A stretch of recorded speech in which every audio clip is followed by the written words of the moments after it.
Yes, everyone, what's happening? Welcome back to the channel. Stephen Howson. How's it going? Talking owners. Deadline day is looming on Friday for Manchester United potential owners to get their bids in. And it could be one of the biggest days, certainly in the last decade, but potentially in the last 20 years for Manchester United. We could have a new name above the door. And we are looking at a very real possibility of entering a post-Glazer Manchester United.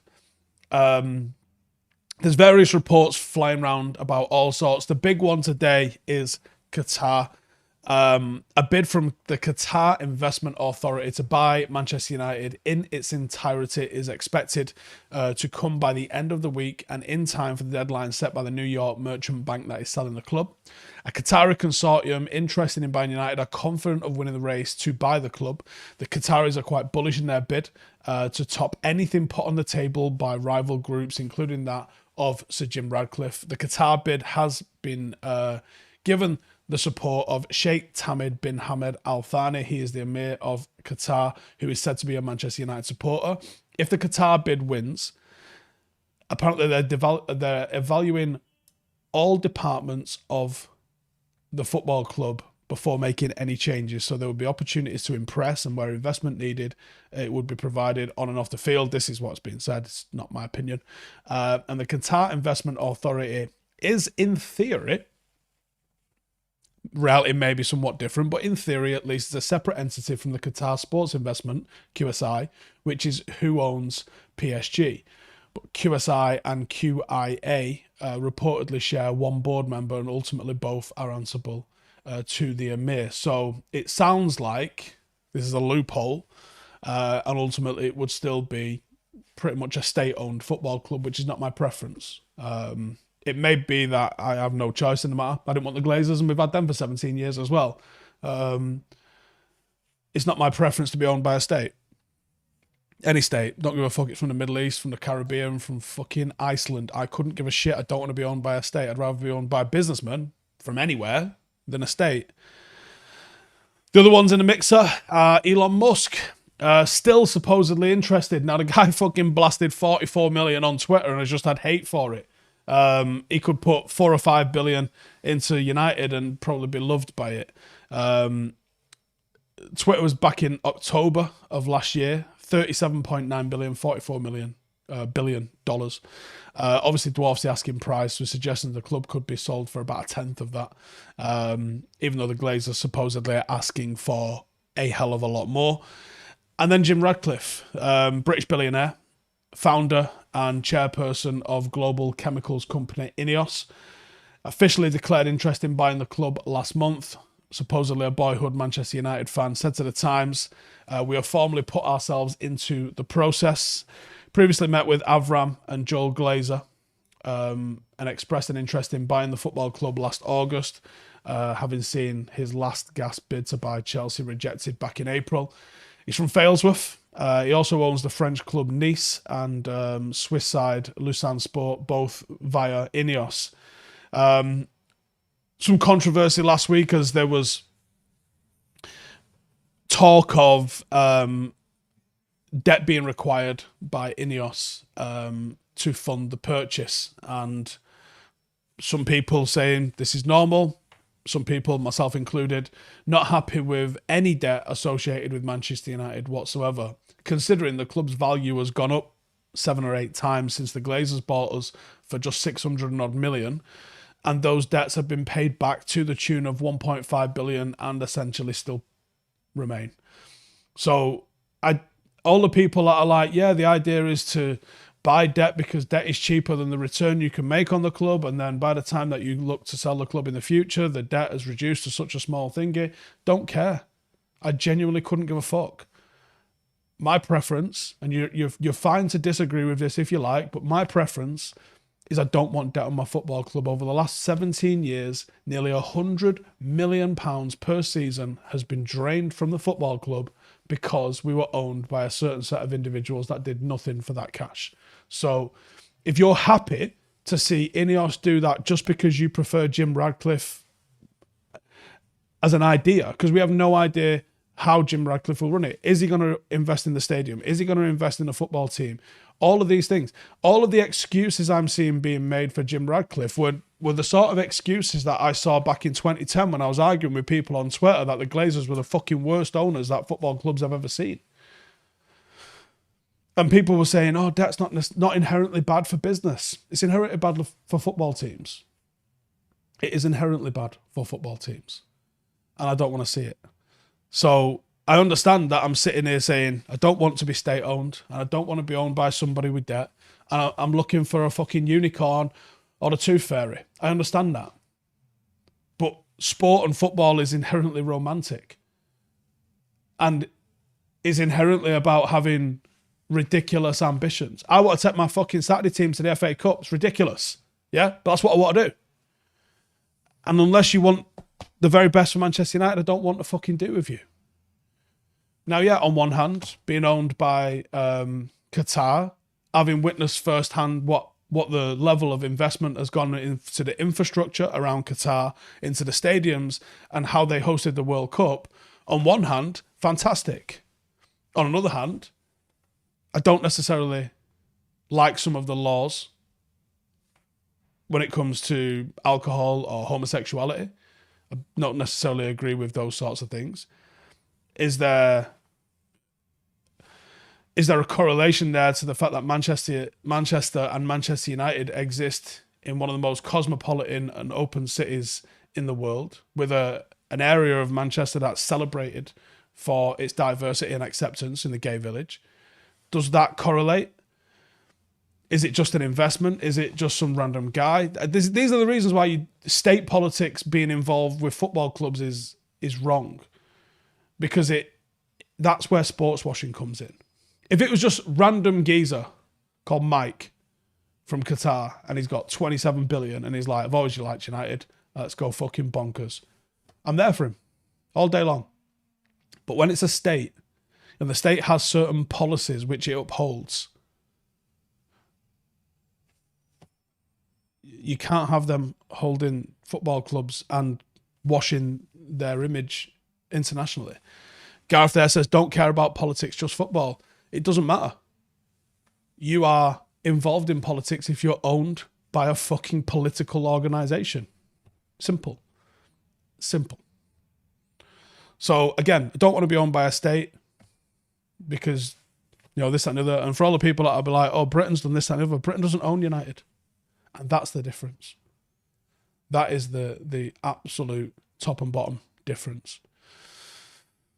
So, am I looking for a character that doesn't exist? I might be. I don't necessarily know of any ethical billionaires. There's obviously some that are far worse than others. I don't know if the ethical billionaire exists. What do I want for Manchester United? I want fan ownership. I believe that dream may have left when the Glazers arrived. I think United have gone for such a value of money now that they will never be fan owned unless we go into administration somehow. And who'll be there to pick up the pieces? Us lot, the fans. Yeah, we'll still be here after all the billionaires have fucked off. If this all goes tits up and the TV revenue dies and European football doesn't work or whatever it is, the Premier League goes tits up, we'll still be here. We'll still be supporting United, whatever division they're in, wherever they're playing football, whether they're playing on Turn Moss on the pitch next to Stretford Paddock or not, doesn't matter. I'm still a United fan. The billionaires and all the fucking fair weather fans have gone. It'll be the fans that probably pick up the pieces and reform the company of Manchester United as a fan-owned entity. But otherwise, I don't see how fans are getting their hands on this football club. And that, I believe, is sad. What 5 things am I changing if I'm the owner? First and foremost, we have got the best tradition of academy graduates in world football. I believe Ajax have had an academy graduate in the team for about 37 years. Barcelona at one point had one for somewhere in the region of 20 years. Manchester United, homegrown player in every single matchday squad without fail since 1938. Some of the most famous players the world has ever seen stepped onto a turf first time because they were Manchester United players.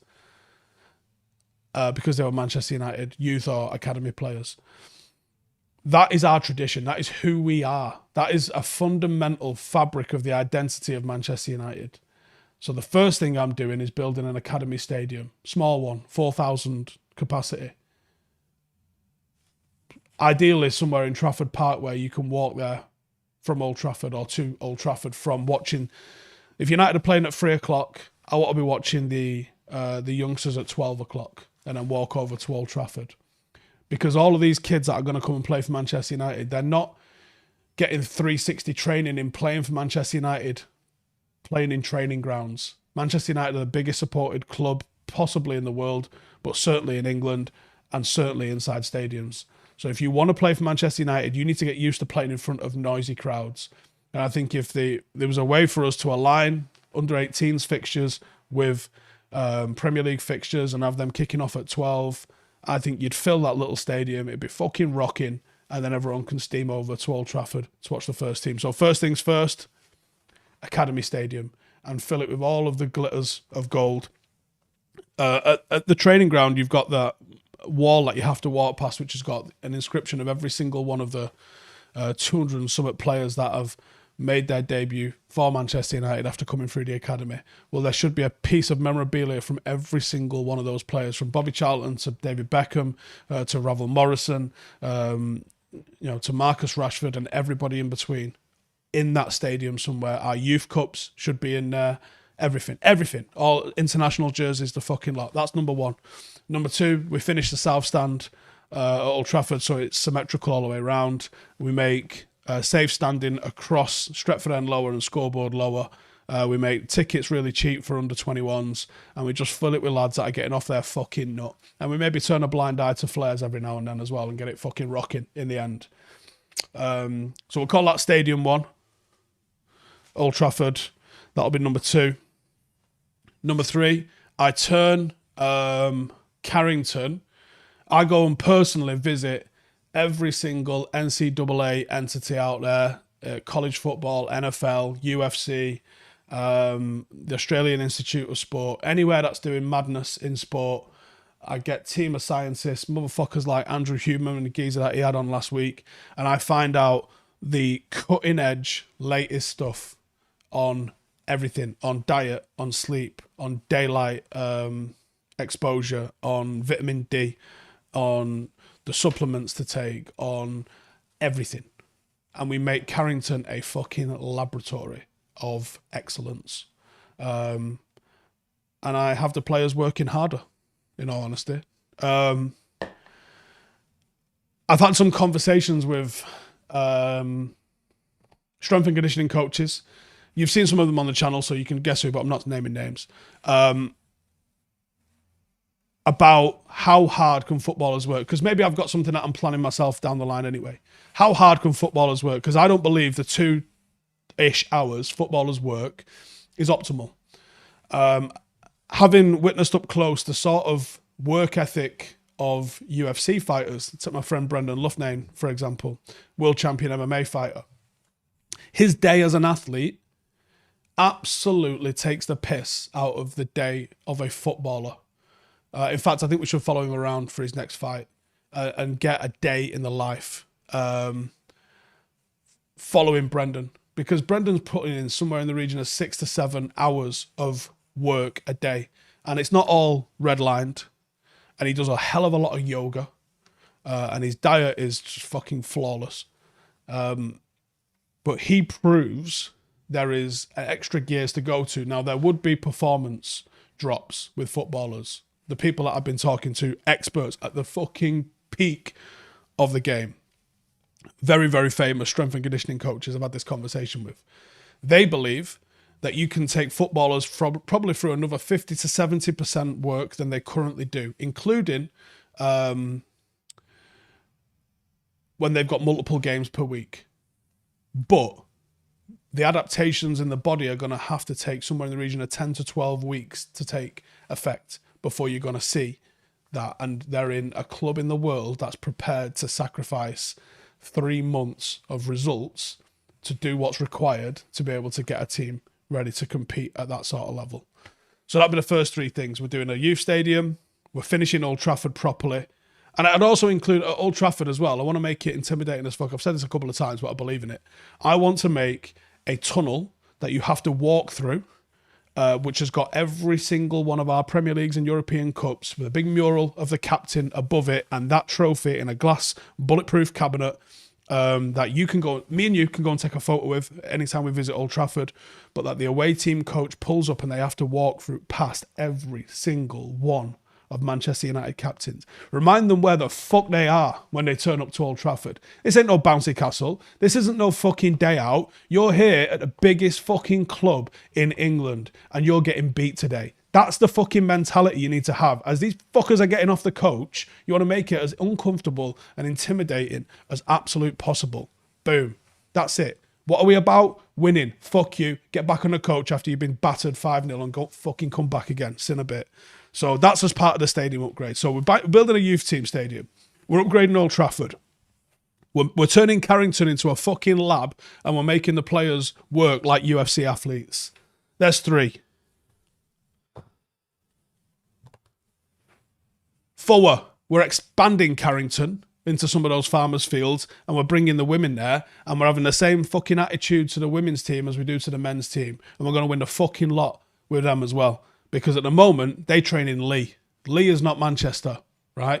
They need to be at Carrington, absorbing the excellence, pushing the fucking limits like the blokes are, and have them playing at the youth stadium and fill it. There you go. There's 4. Treat the fucking women properly. And 5...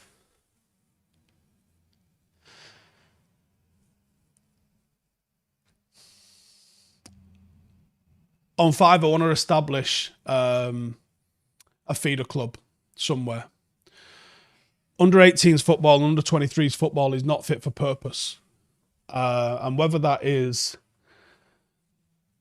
I don't know how you circumvent some of the rules here to make this happen, but I want to see Manchester United youngsters playing League One, League Two, Conference North level football from 18.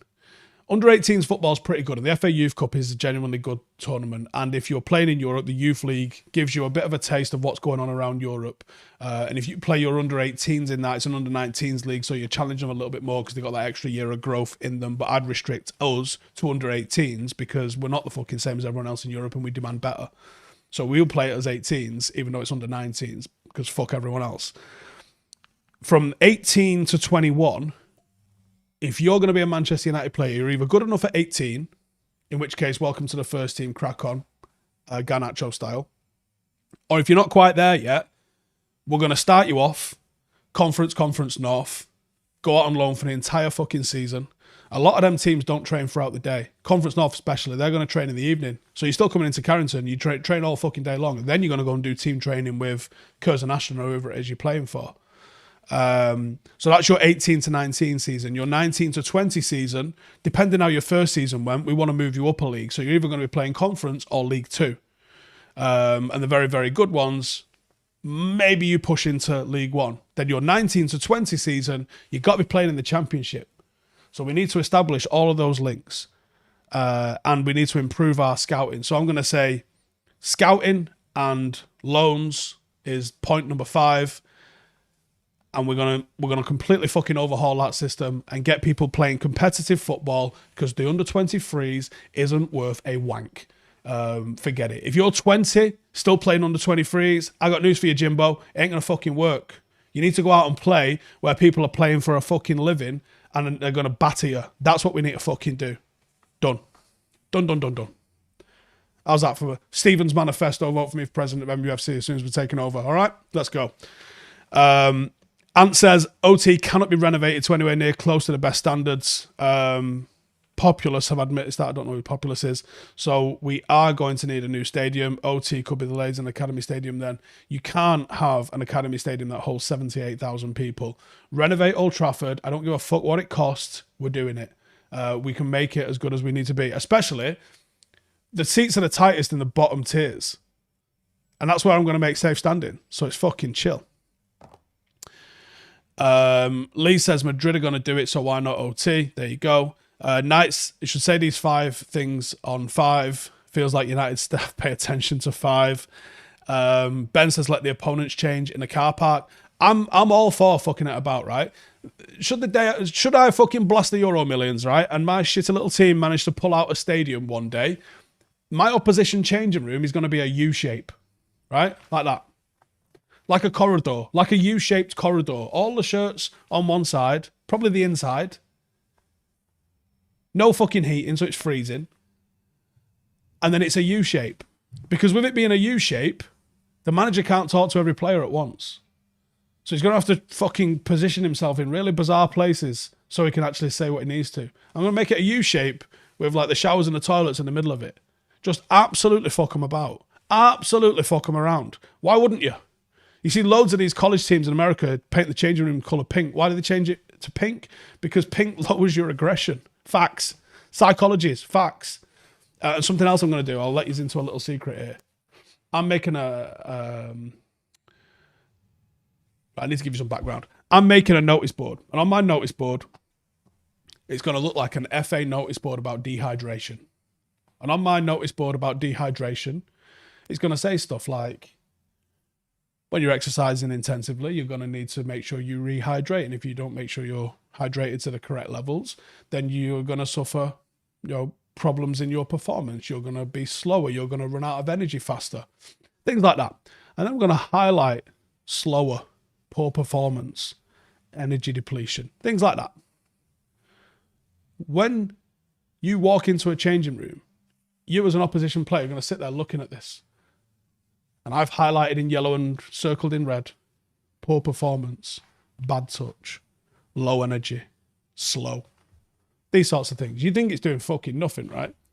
But there was a study, I believe it's called the Florida study. And it was in a mall in the States. And they blocked off a corridor in a mall. Buffy says no heating on full blast. And let me get to that in a minute because there's some studies that shows that actually heating on full blast is a good thing. So you have a mall, and instead of like just being able to walk straight through the middle of this mall, they constructed a fake pair of rooms. So you had no choice. If you wanted to go to that side of the mall, you had to walk through these rooms, and it was completely at random. One of the rooms, it's called Florida because they basically filled it with images of Florida. Now, in America, you might see Florida different. Over here, we see it as basically being the arsehole of America full of lunatics. But I think in America, you see it as very much a retirement sort of gaff. So they painted this room, lots of greys. They had pictures of elderly people with like Zimmer frames and walking sticks. And they had words highlighted, things like slow and easy and calm and blah, blah, blah, and old and all that lot and tired. And they made people walk through this room, didn't speak to them, didn't do anything with them. They just give them these suggestions subliminally. And they walked into this room, 20 meters long. They walked out the other side of it. And then the other room was painted red. And in that room, there was like people on jet skis and fucking parachuting. And there was loads of exciting words was just fucking blasted on the walls. And then they timed people that left the grey room and the red room. And the people that left the red room walked 50% quicker than the people who went in the grey room. Now, my little notice board just subliminally going to tell you not to have a good game.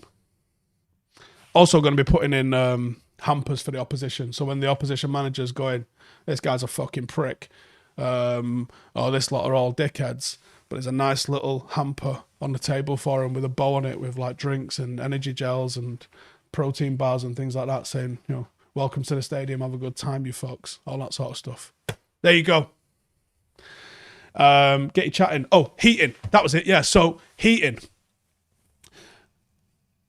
One of the things that you've seen the little bullshit little 3-cone drill that United do, and most teams do when they leave the tunnel at half time. It's called a rewarm. And the reason that you do a rewarm is to try and get your inner core temperature back up to the optimal sort of operating that it was prior to going on at half time. You cool down at half time. One of the things that's been suggested that might be effective, very uncomfortable, and obviously you're going to have to weigh this up about dehydration as well, because if you do it in the summer, you might lead to quickening the dehydration of your players. But they actually recommend that you have the dressing room as hot as you can make it without making you uncomfortable. Because one of the biggest indicators for performance drop off in second halves is how cold the players get. It's actually recommended that you get the players on bikes, or they walk on treadmills, or they stay standing. It's never going to happen. Players want to sit down and have a quick breather and stuff like that. But these are the sort of science things that I'll implement if you make me president of United. You've got to stay on top of the fucking science, yeah? You can't be doing no 1950s bullshit and reckon that's what the script is. You know what I'm saying? Stay on top of the science, make sure you win. We use energy gels as a football team. Why do we use energy gels? Because they fucking work. Like loads and loads of supplements, a little bit of wishy-washy. Energy gels, absolute cast iron, work. Done. Ben Williams says, manager tells you off for not closing the door and letting the heat out. Miles says, as someone in Florida, it's all right. Lots of worse spots in the States, but it's not exactly undeserving of the reputation. Thoughts on the cliff if I was the new owner? I believe Ollie went and took the team to train there while he was manager. It needs a bit of TLC. It does need a little bit of TLC. But I would think you go and train there once a week. Get away from it a little bit. Get away from Carrington. Just go down there. There's a beautiful pitch. The pitch at the cliff is absolutely sensational surface. Just go and have a game there. Just go and do your 11-a-side there. Your tactics prior to the match. Change the scenery, change the environment, mix it up. Go do that. Yeah, every single time. Mo Haminal says, how about pumping oxygen in the dressing room during halftime break? Probably a very good idea. Don't know any studies on that fact, but yeah, I would say that's probably a very, very good thing. David says, isn't Sunderland's away dressing room designed to be purposely shitty, bare breeze block walls or something? Yeah, I saw one. I think it was one of the Belgrade teams, Partizan or Red Star. And what they have is they have a bench about 4 or 5 inches lower than you think it'll be, and it's just a bare bench, just a wooden slatted bench, horrible to sit on. It's lower than you think it'll be, so that it's jarring. So you kind of slam down onto it a little bit. But what they've also done is they put the hangers about 6 inches higher than they should be. So where normally you can turn around and hang something up, in there you got to kind of stretch like this, and it's just fucking you about. And I'm all for fucking them about. Like I might, whatever. Biggie says they pump oxygen to NFL players. There you go, interesting one. Happy says, rumours about Solskjaer being a Liverpool fan, is that true? I believe he was growing up. I think that has now changed. Memphis says Old Trafford could be rebuilt one stand at a time. I don't think it really needs that, you know. Kyle says, Steer coach a sports team in the States. What type of energy gels do we use? Any better than others? You're looking for a high sugar content or glucose content, because that's the stuff that's going to actually give them energy. Does everyone know how caffeine works, right? Caffeine doesn't give you energy. That's a real common misconception about what caffeine is. So when people get jittery on like Red Bulls and stuff like that, it isn't the caffeine content that's doing that to you. What caffeine does is it blocks the receptors that make you feel tired. So you don't get energy from caffeine. It just stops you feeling the effects of being tired. Steve says, how about a nice power nap under a warm quilt at half time? Listen, do a study on it. Let's see what it says. Yinka says, Steve, Jay says Newton Heath never wore the green and gold. Now, there is a book.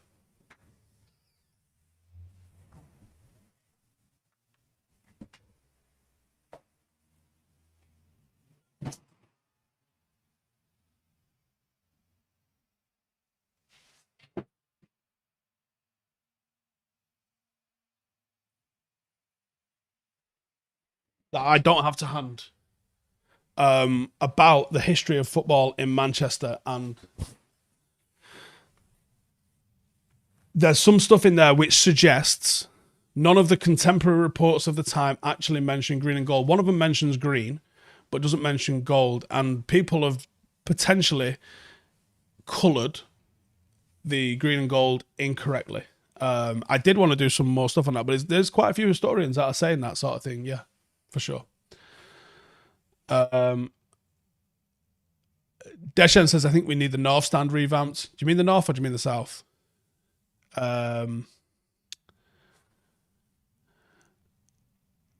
Newton Eve says 100k seater at Old Trafford incoming. Love that. And standing behind the goals, make it rowdy as fuck. Amir says the badge was green and gold. There wasn't a badge. So if you look at the history of Manchester United's badge, the shirts were always plain, apart from the cup finals. And in the cup finals, we wore the crest of Manchester. We didn't have a Manchester United badge until, was it the 70s? I think it might have been the 70s. Memphis says, do you know what stops us getting the land to build over the railway and have our own station? We own the houses adjacent to Old Trafford on the south side of Old Trafford, on the south side of the railway. And I believe the railway stopped us for a long time being able to build and develop the south stand, but apparently the technology is there now. We could just go straight up. O. Robbins says, Steve, number one book, Soccernomics. James says, pretty sure there was someone in Stretford Paddock chat saying his granddad got buried in his green and gold kit. I mean, all right, maybe, but okay.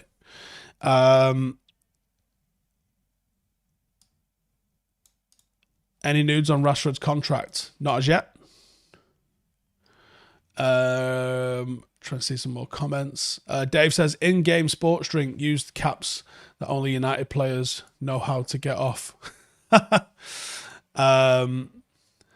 Steve says, what is the report, Joel and Avram? Oh, yeah, I did mention that. So apparently, yeah, Joel and Avram want to buy out their other siblings and not sell United. Listen, lads, why don't you just fuck off? Because as he says there, they don't have a pot to piss in. So are they going to have to borrow that? Like, you fuckers had to borrow the money when it was 600 million. What are you going to do when it's 5 billion? I guess they already own a percentage of that, but Jesus, man. Matt says, I would generally make it go the opposite way, make it really nice and comfortable, even give them some sarcastic encouragement and hype. Then you have to wonder why you're so unfazed. Yeah, I mean, if you exude such a level of confidence, and I think you do that anyway, if we live in a hamper with energy gels and things like that in, we're saying, yeah, take the energy gels. We're fucking beating you anyway. I think displaying some confidence like that is a good thing. Honey says, is Bex being recruited as an ambassador for the Qatari bid? Here they won't make any immediate changes to staff. Honestly, if I had to put my money on it, yes, I believe David Beckham would be a part of it. I don't know any of this, but I would assume David Beckham would be a part of any bid for Manchester United, because why wouldn't you? David says, altitude training every pre-season. Altitude training is another thing that works. It makes your body produce more red blood cells, which means more oxygen gets carried throughout the body.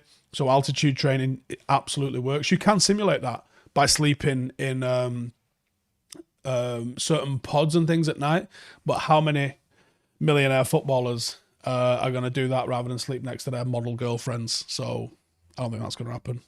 Is it possible to get Ollie on 5? I don't know. Ant says, is it possible we could have something like Lusail built around Old Trafford? Probably not. But if they did something in the car park, they definitely could do more about it. They definitely could. David says, escalators in Old Trafford for the older fan, or have they been installed since last time I was there? Well, certainly not in the Stretford end, they haven't. Certainly not in the Stretford end, they haven't. Santa Notch says, you could turn the cliff into Paddock's training ground. Maybe we already inquired and was told to go fuck ourselves. IMJ says, what do I think about Holmgren, Pedersen as a new right back? 99 percentile for progressive carries, top 92 for take-ons, top 97 for touches. Let's have a look and find out, shall we? Benson says, if Qatar owns us, how will they set their priorities between United and PSG? What if we play each other or looking at the same player? I can't answer that. You'd have to assume 2 different boards, and that would be that. Lee says, might be late to the party, but is the Rio Ferdinand Qatar links the story you couldn't tell us a few months back? What Qatar links? I don't know any Qatar links with Rio. Jeff says, do what Bombonera did and build over the road adjacent to the flat stand. Yeah, so you can build over that railway. It's not a drama anymore. It was a drama. It's no longer a drama. Amir says, I can tell you what does not work. Eating dates. You'll just get bowel movements during the match. Sounds like someone talking about experience.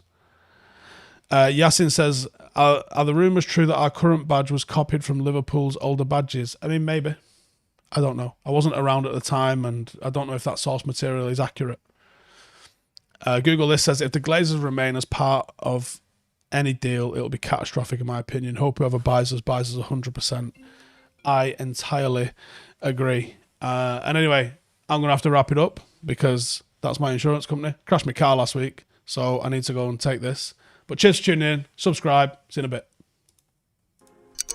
Hey, thank you for watching the video. If you are new around these parts, then don't forget to subscribe. My channel is proudly supported by my community on Patreon. If you'd like to get a little bit of extra content, a Discord group, meetups, five-a-side games, weekly podcasts, behind the scenes, and even an occasional bit of transfer news as and when I get it, then for the price of a pint, you can show your appreciation for the content that we make and get some goodies for doing so as well. Check the link in the description or click the button right here. You'll also find all of my socials here too.